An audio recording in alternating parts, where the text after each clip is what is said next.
마틴 루터라고 하는 인물로부터 개혁교회가 시작되었지만 오늘날 개혁교회의 실상을 주목할 때 우리는 모순을 느끼게 됩니다. 가톨릭의 부패와 타락에 분개하여 일어났던 개신교의 모습이 과거 천주교의 그것과 크게 다를 바가 없다고 느끼는 경우가 많습니다. 오히려 더 심각한 타락의 길을 걷고 있는 것은 아닌지, 구약의 율법은 폐해졌다고 주장하면서 어떤 경우 구약의 율법 준수를 강요하듯이 종교적인 행위를 강요하기도 하는 것 같습니다. 천주교의 면죄부 판매를 비판했던 그들이 오히려 각종 명목으로 걷어들인 헌금으로 교회의 부를 축적하는 모습을 보기도 합니다. 힘이 있는 정치인과 관계를 맺기 좋아하고 세상의 정치적 영향력을 행사하려고 힘쓰기도 하죠. 이런 모습은 로마 제국의 권력과 결탁했던 천주교의 모습과 크게 다를 바 없습니다. 또 장로, 권사, 집사 같은 직분제도가 교회를 건실하게 세우는 역할을 하게 하는 것이 아니라 어찌 보면 사회에서 결핍된 성도들의 어떤 성취욕을 대리만족시키고 교회 내 어떤 계급의식을 조장하는, 그래서 사사로운 명예심을 부추기는 모습도 있습니다. 또 성도들에게 말씀에 순종해야 복을 받는다고 하는 성경의 진실된 교훈을 가르치지는 않고 무조건 기도하고 부르짖으면 복 받는다고 하는 기복신앙을 가르치는 모습 또한 있죠. 이런 모든 문제의 출발은 사실 그들이 전하는 복음이 성경으로부터 이탈한 잘못된 교리에 뿌리를 두고 있기 때문입니다. 교리가 잘못되면 윤리도 잘못되게 되어 있습니다. 교회의 교리가 올바르게 세워져야 교회의 윤리도 바르게 세워질 수 있습니다. 사람의 계명으로 교훈을 삼아 가르치니 나를 헛되이 경배하는도다 하였느니라 하시고, 마태복음 15장 9절. 거짓 그리스도들과 거짓 선지자들이 일어나 큰 표적과 기사를 보이어 할 수만 있으면 택하신 자들도 미혹하게 하리라. 마태복음 24장 24절. 20세기 들어서서 청교도 신앙의 나라 미국에서 오순절 성령 운동이 시작되었습니다. 1900년 미국의 캔사스주, 텍사스주, 오클라호마주에서 순수한 신앙을 추구하는 신앙인들이 그들이 모인 기도 집회에서 성령을 받고 방언을 말하고 예언을 하는 등의 체험을 하게 되죠. 이들은 독자적인 기독교 신앙단체를 조직하고 세계를 향해 자신들이 체험한 그 복음을 전하기 시작했습니다. 그리고 오래지 않아 온 세계를 오순절 운동의 열풍 속으로 몰아넣었죠. 그 단체들은 오순절 성령 강림을 경험했던 사도교의 순수한 신앙으로 돌아가자는 기치 아래 신앙인이라면 마땅히 성령을 받아 방언을 말해야 한다는 교훈을 전했습니다.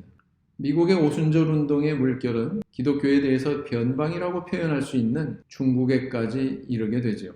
이렇게 중국에 전파된 기독교 신앙 운동의 배경 아래 장차 성령에 의해 위로부터 시작될 하나님의 종교개혁의 때가 무르익게 되었습니다. 바로 참예수교회가 출현하게 된 것이죠. 시온의 자녀들아, 너희는 너희 하나님 여호와로 인하여 기뻐하며 즐거워할지어다. 그가 너희를 위하여 비를 내리시되 이른 비와 늦은 비가 전과 같을 것이라. 요엘 2장 23절. 내가 그들에게 복을 내리며 내 산 사면 모든 곳도 복되게 하여 때를 따라 비를 내리되 복된 장마비를 내리리라. 에스겔 34장 26절.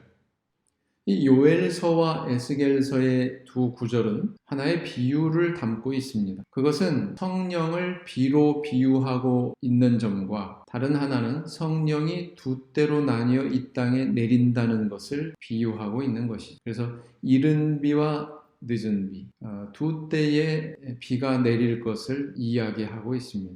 이스라엘에서 1년을 농사의 주기로 볼 때에 중요한 비가 두 차례 내립니다. 그것은 이른 비, 즉 가을비, 그리고 늦은 비, 즉 봄비입니다. 가을철 밀이나 보리 파종 전에 반드시 내려야 되는 비가 있는데 그 비가 바로 이른 비, 다시 말하면 가을비입니다. 이것이 내려야 비로소 파종할 수가 있는 것이죠. 그리고 또 한 차례의 비는 여름 추수 전에 반드시 이 비가 내려야 됩니다. 그 비는 바로 늦은 비, 곧 봄비이지요. 이 늦은 비가 내려야 추수를 할 수 있다고 합니다. 겨울은 우기로서 장마비가 오고 여름에는 비가 전혀 오지 않는 것이 바로 이스라엘의 기후입니다. 이처럼 이스라엘의 1년 농사의 파종과 수확에 있어서 중요한 그 두 때의 비가 내리는 것처럼 하나님의 영적 농사, 즉 인류 구속사에 있어서 성령이 내리는 일이 두 차례 있을 것이라고 성경은 예언하고 있는 것입니다. 이때의 이른 비란 사도교회에 강림하셨던 오순절 성령을 가리키고 있는 것이고, 늦은 비는 말세에 강림하실 성령을 비유하고 있는 것입니다. 이처럼 하나님의 인류 구원의 역사, 즉 구속사에서 말세의 늦은 비 성령 강림으로 중국에 설립된 교회가 바로 참예수 교회입니다. 신앙의 본산지인 팔레스틴도 아니고 종교개혁의 무대인 유럽도 아니고 또 청교도의 나라인 미국도 아닌 중국의 말세의 늦은 비 성령이 내린 것, 사도교회를 회복한 참교회가 발흥한 이 사실이 참 의외의 일로 여겨질 수 있습니다. 기독교 신앙에 대해서는 후발주자고 변방이라고 할 수 있는 중국에서 어떻게 이런 일이 일어날 수 있었을까, 이런 생각을 해보게 되죠. 그러나 이것은 하나님의 경륜에 속한 일이고 섬세하신 예언 속에서 성취된 일이기도 합니다. 내가 나의 모든 산을 길로 삼고 나의 대로를 도두리니 혹자는 원방에서 혹자는 북방과 서방에서 혹자는 시님 땅에서 오리라. 이사야 49장 11절 12절. 이 말씀에서 시님 땅은 어디를 가리킬까요? 이 예언에 대한 그랜드 종합 주석의 내용을 살펴보면 다수설로서 이는 중국을 가리킨다고 그렇게 기록하고 있습니다.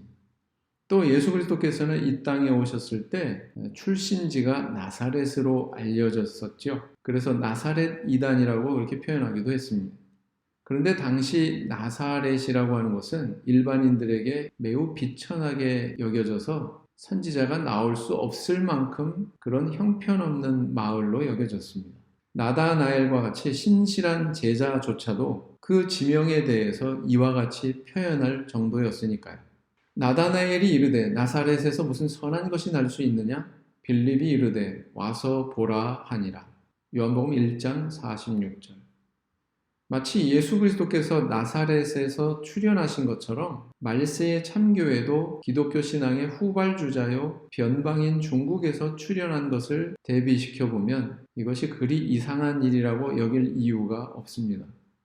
돌이켜보면 하나님은 인간의 생각과는 달리 전혀 예상하지 못한 곳에서 당신의 뜻을 이루어 오셨습니다.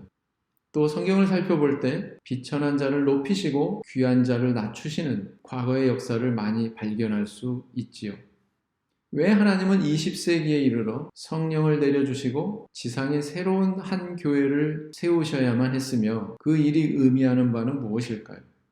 만약 마르틴 루터의 종교개혁이 완전한 것이고 만족스러운 것이었다면 하나님은 굳이 성령을 이 땅에 다시 내려주시고 참예수교회를 주도적으로 세우실 필요가 없었을 것입니다. 그 종교개혁으로 충분했다면 이는 기독교의 수많은 교단 교파 중에 하나의 교파가 더해지는 의미밖에 없을 것입니다. 그러나 인간이 시작한 것이 아니라 하나님이 성령을 이 땅에 다시 내려주시고 참예수교회를 세우신 것은 루터에 의해 시작된 개혁교회도 불완전했다는 것을 나타내고 있죠. 개혁교회도 천주교와 마찬가지로 타락했고 여전히 오류가 많고 불완전했기 때문에 하나님께서는 직접 위로부터의 종교개혁을 새롭게 단행하실 필요가 있었던 것입니다. 그리고 그 결과 참예수교회가 이 땅에 나타난 것이죠. 그렇다면 하나님이 개혁하시고 회복시키신 참예수교회는 다른 개혁교회와 비교할 때 어떤 차이점이 있을까요?